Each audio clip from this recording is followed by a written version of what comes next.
Virtually every parent I've ever met wants to know what they have to do to build resilience in kids. The reality is that life is tough. One of the great things is that we've now got quite a few good pieces of data around resilience. It's the sense of belonging a person has. Belonging not just to family, but also to friends and to school.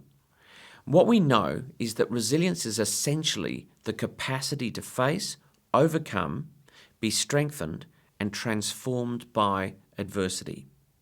Now, many years ago, there was a study done in an island in Hawaii called Kauai. And what they did is they looked at a bunch of kids growing up on an island who had very dysfunctional parents. And what they found was that there were 5 key factors which created resilience in not all of the kids, but in fact a third of the kids. Now, these were young people who were growing up in circumstances of pervasive adversity, but despite that, they managed to succeed. So how did they do it? Well, the researcher on the island, Professor Emmy Werner, discovered that all of these kids had 5 key characteristics. The first and most important one was that every one of these young people were able to identify that they had an adult person in their life, not necessarily related to them, who made them feel 3 things: safe, valued, and listened to. We call this person the charismatic adult. If you've seen the movie Good Will Hunting, you'll know that Matt Damon was a wayward kid who managed to find a charismatic adult in the character played by Robin Williams. It's a great movie to watch with your kids. The second key component that Professor Werner found on this island was that these kids had learned from this charismatic adult what we call social emotional competencies. Well, what are they? They're things like anger management, problem solving, decision making, the capacity to name and recognize your own thoughts and feelings and the thoughts and feelings in other people.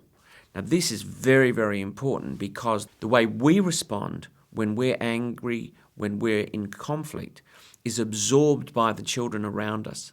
So we need to make sure that we're modeling the right behaviors. The third thing they discovered was even more interesting. Emmy discovered that all of these young people had a sense of spirituality. With spirituality, it's not necessarily just about religion. Getting your child involved in an organization where they get the clear message that they are part of something bigger than themselves is crucial. In fact, I think it's one of the great things that you can do for your child, and it will make a difference for a long time. The fourth component is particularly interesting and relates to their self-talk. Every single child, from the moment they get up in the morning to the moment they go to bed at night, has a conversation inside their head. Whether that conversation is positive or negative will then impact on their behavior and subsequently all the choices they make. One of the wonderful websites that you can go to is called Mood Gym, which teaches kids the connection between their thoughts and their feelings and their behavior. The reason I've got this little graphic up here is it tells the story of a young man who went playing basketball one day in Perth a few years ago, and he slam dunked the basketball and hung on to the hoop.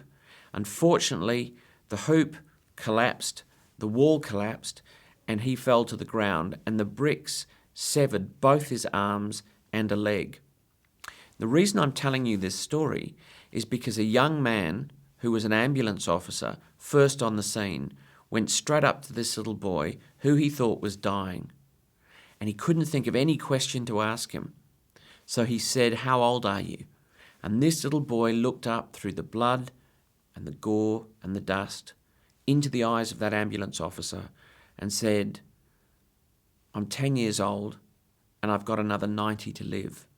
Now that is what you call positive self-talk. And it's no surprise at all that this young man is now at medical school learning to be a surgeon.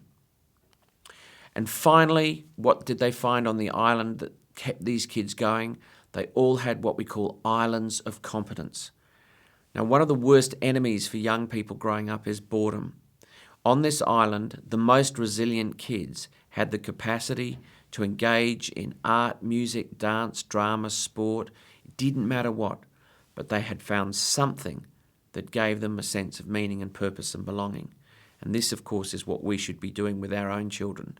Not too many activities, one or two at a time. But this, of course, is going to keep them from being bored and engaged and help them take healthy risks and interact positively with their friends.